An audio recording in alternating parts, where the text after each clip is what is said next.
To fo I mai sa utare le hit and run. E mo o mia kele le kako. Mana yo ma fa so ma stasio tangata na file to na umar ka por kalami. O alu fele vasenga.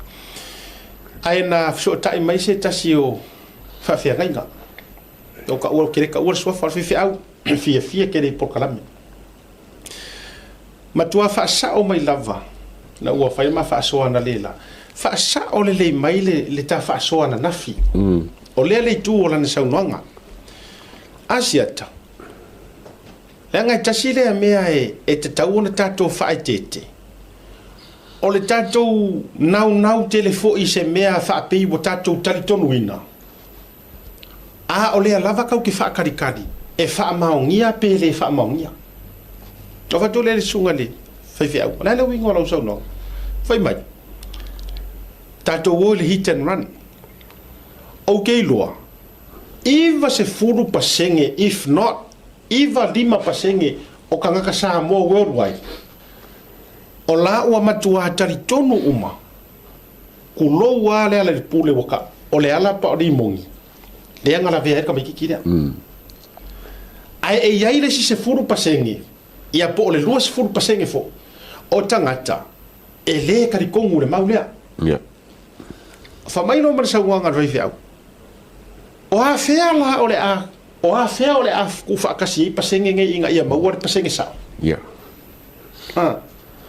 Leanga e po o le a le whamai e iwa se furu pe varu se furu pe fiku se furu onga o le mori mau ma mea uma o tau whaafonga ma tatou wa ai ai ma whaalongolongo. Ai ai se furu po se lua se furu e le karikongu. E le o a koa se me ka o se lau pasenge. Ai whawhewhea la na whai le melea. E ka kaunga ka ko e fasu e ma whai le outcomes. Whaatau nuu mea ia na tatou wa. Pisa ma tatou ala langhai. Yeah. Sa o le. E o foi le maliu. E le o toe mamao le a tau o te langona o le neiva yaso. Nei tama iso eso enga le whai atu. Wha mautu ma watu se update o. Se isi vaenga o le maliu waia. Penia minama. A le winga le o te whai atu wai. It's about time mo ta tau ona tatou va iangia. Ni kali o ngai mea. Mo ko foi se ka lima ka usanga no se me umi. Ere umi. Ale bavenga nga yoi. Ami o leo ko fia ia ka komalo. Se Superman uma ka. A bese o leo ora ko ba ia fenga malo. E ka foi la onga kope mea uma lava e ka un fai kongo lima ka usaka. Wa ka ko kuangele e ka usaka munmuri. Ai kula bese fenga malo. La ko koso fo ngim ka apu de se fu ka usaka. So you can like oh yeah, more level go. I machine forensic audit and hit and run. Ka apu ka wangi. Ka apu e kupu mai I ka ngarenga leo. Ka ko fam sikonga. Pese I o le norm. O le norm foi le wa masangi ka ko foi le a fa fa ya o le mo ke fa pe ke ia lai lo ko pisai. Wa se mawa nga ke mi mangi ke. O ngai ke mi fa inga technology le wa yai. More intelligence, more information, more sharing of information. So the ele umia ai malanga mo lunga meari. I mean no le kage le fa kake karongo fu ka wa I le kelo me wo mai makailo. Ai fa ka fa lo. Yes. O la fa nga le nga. O le ku mo fa mo e fa ku so le fa ku pu me ka wa. Ai fa mo me ko ole e tato toi fo ina I tasile vaenga ta ua ia na mana ia ma fa so ma stasio le dai fa fonga merte mingi e stasio malo ma fa so nei te taua le no taua tua la le ka olo ngai ngoi lunga le na su mai nei o fa tu malo longa o leva na ma fa so stasio malo ma o lunga fo I tono di usila ma fa so lo la ile o fisiri sa o yanga ngai ke le o ngai mau vaenga le fo mai lo tonu le fo wa mai lo le ka ko kongu o le ka ko o vaenga ia le request mai sa mo so enga ai se ia fe mela o kala sa mo lo fa fo mo no fisiri lo ia fa mata a ia singa o so soangi pe a ila o va between him and myself o fea tonu e ono a matai sau su e ngai le ko inga maka i sau va ia ka ko hit and run balai mara malama uma ia i kala o kala i kala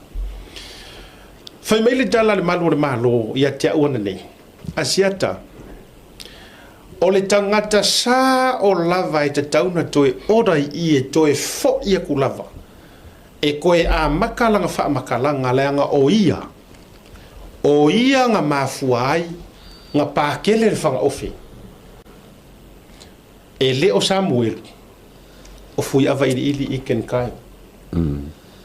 and this is from a police officer ole sakingi ngai New Zealand o vai tola le wingo lo sau no fa mai le ngai muri sau Samuel du ngor kau kai e muri mai uma isi mau mea nga kukupu ai ole news mua even he himself ole news mua nga o fa longo inga o sau mai Samoa o ikenka ole news inga o fa kalangoa ikenka go ka o foi pu nga ia ka le nga kongwa na ia ta ua ai le upu o loo masalomia se fai pule o kala le fa mai lo malani tala a halu su enga le men nei ma toi fai ma fa tau no lo o re kanga ka mua nga ka ko fa fo ia ku ko se i ko efesili ai who is the fai pule a fair mai lang information le anga le ka usa o i ken ka le upu fai puli masalo mia se fai puli fa ma nga ia yor kara le yor kala ka mo le var nga nga fa mai asiata anga le sau ngai i ken ka o male upu fai puli e pe ia hit and run le o isi uma mau hit and run e le ango kele ia le news e mo mai e le ango ia sa o le hit and run le nga mari working singa hit and run le nga fai u kai ko ngai ma ni u ia bo o koe karangoa ingi si ngā mea le ai mangisi o koe karangoa ingi ngā hit and run out of a ceiling o markasi lala nā tui titi luai tū lama whaasoan nei male malo so leo umo mo o me mau pe anga o la vea i mare kai le i susu enga ar ka mai le fia e le porkiki ai e karangoa mai langa i langa experience fa mai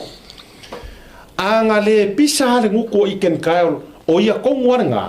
kusa ora maka upu fo mai langa ora maka upu i VIP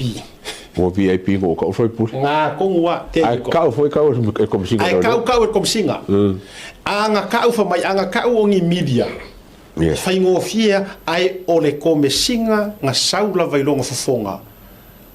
o lea e masalo mi ai se fai pule la o vionga mingi ska leo la auli ar mali toa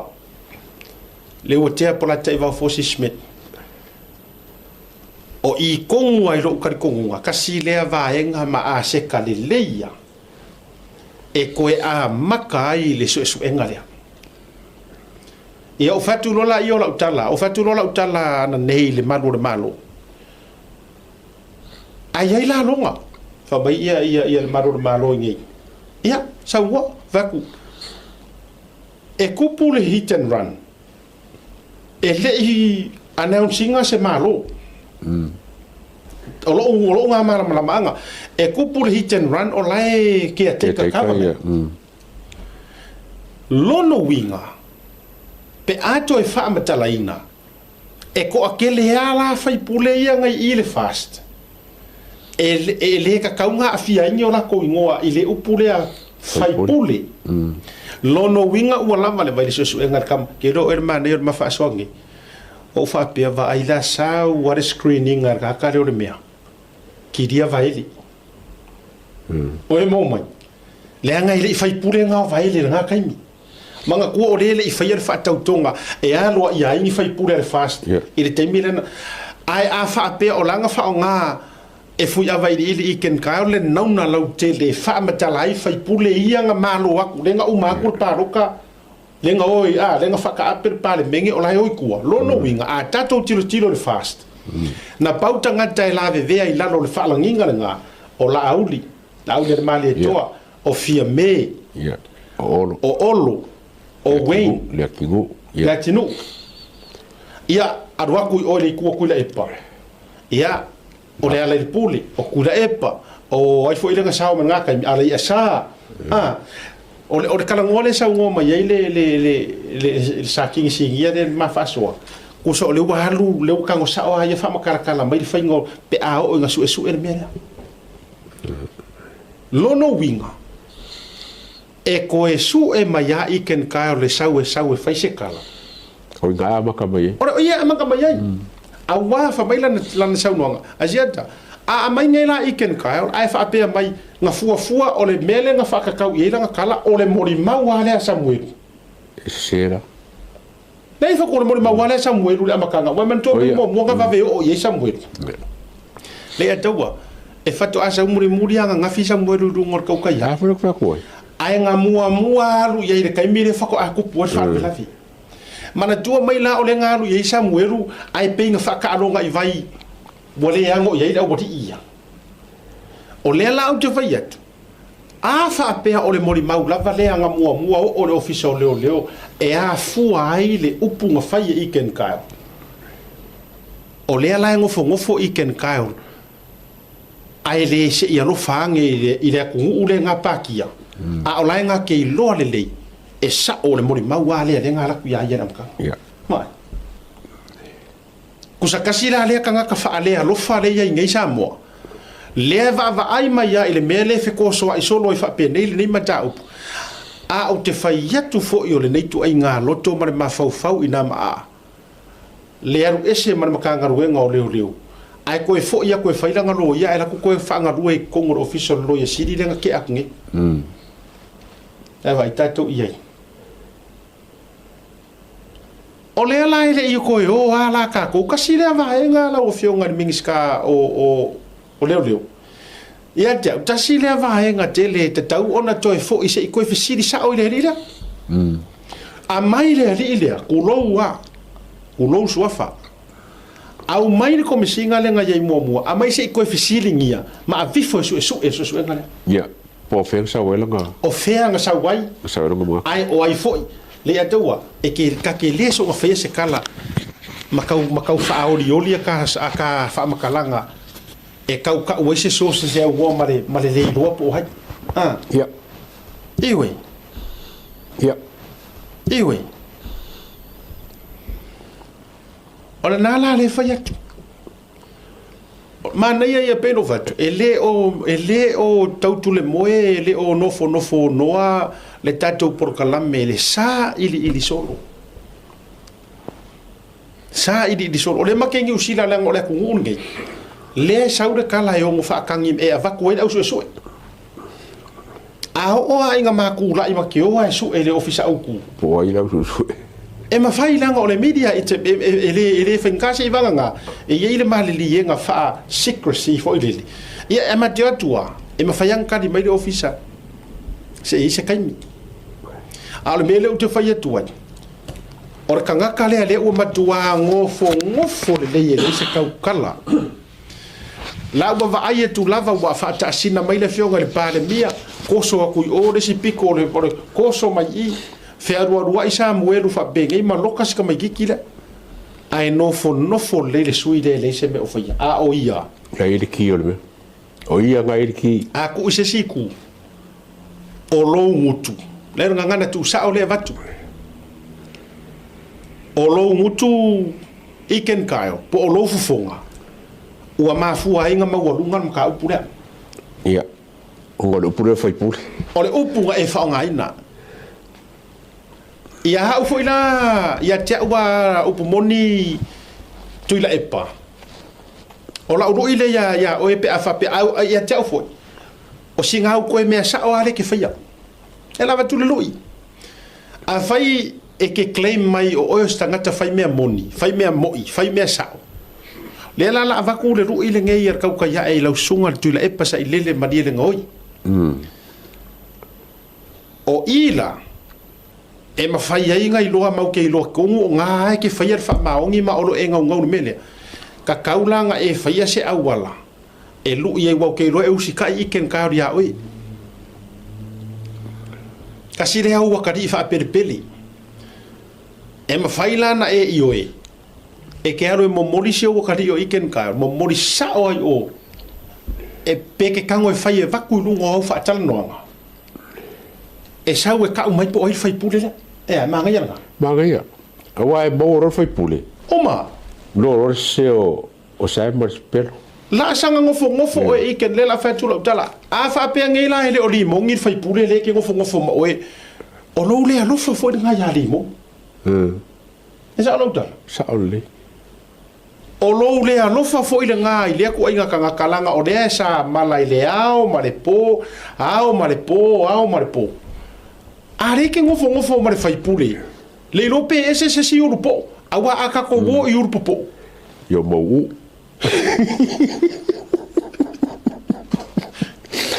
Ni o kaka ngoi me urupo fai e pule. ko akele urupo fai pule kai mina Ia, nga.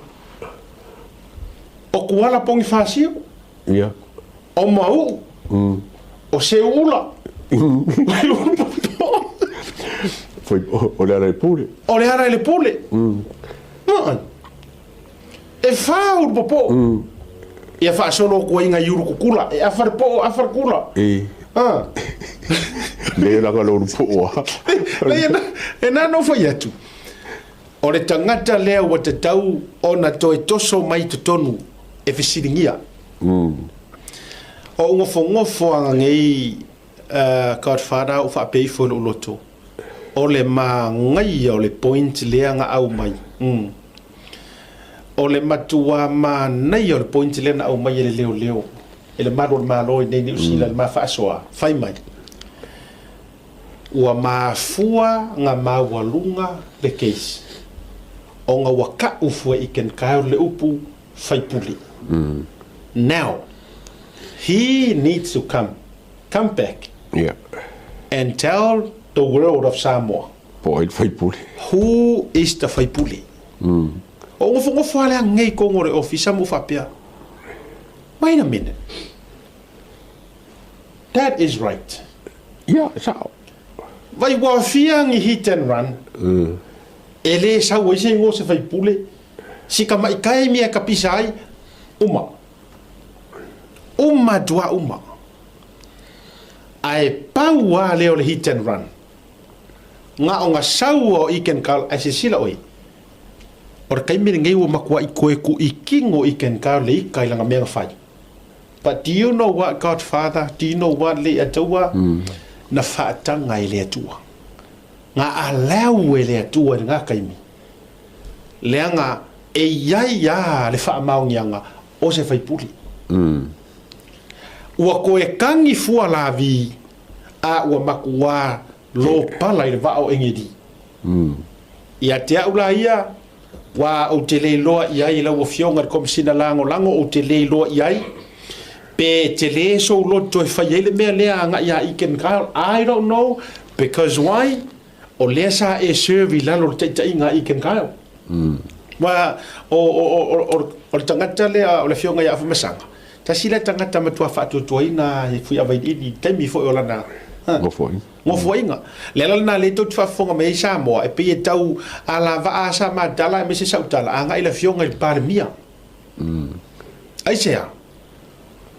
ko sila nge ai le mele sila e ai o le ala tatou eu solo le mata upu lea ma kuri au pu ma faonga ai upu nei fa mailanga o Samuelu o le pangoka o Samuelu o le ai aisa o Samuelu o le a le ngofo e ai ko ngo officer malo ka nga kai suafa ia I gone Kyle ia manga o ia foi 20 kilo ia ko ke fongi le kau mana ia tele vai ya na va to te ya e to so ngia ka ya e ko so ngia ka ko so suenga a vatu nga fia la ko I ken kaio kuila epa sai lele maliang lenga oi o le ma lu ila le em fa fenga ba ko fa pe o le lu ile mo eli mongi ma le ala le pule ma foi le sile fonkoe ia ai mai se foi la a fai o to ye e ni se fia fai a mi o tonu le HPP ia fa mu nga o papo ia ele me fai nga ko la mu ala o ko le melia ia te lo la utal sanga tau la mu mai lo o to le HPP le melia Leilanga o le wa umana na fola le fast. Pa tatou tele o iloa po la u fasono po le te mitonu aya dia. Langa o ko la position. Tau la mua mai lola o tau le mele o la mele. Ka long ko lu ia ma ko fai unga i mai iken ka. O mai lola ka ko su e mele pe fa pe o ngai ko ke manga o ka ke o mai su. Awa e sau loa le na vem komisina mua e sau e kau kala ile aku ma tau le tunu o ai le fai pule le sa fa ya ko ila kala le amakanga ya o malo inga male o mai ro kamiki sa vai fa vale o malo inga male chase yo ele chase mai ia ona o mai le na male chase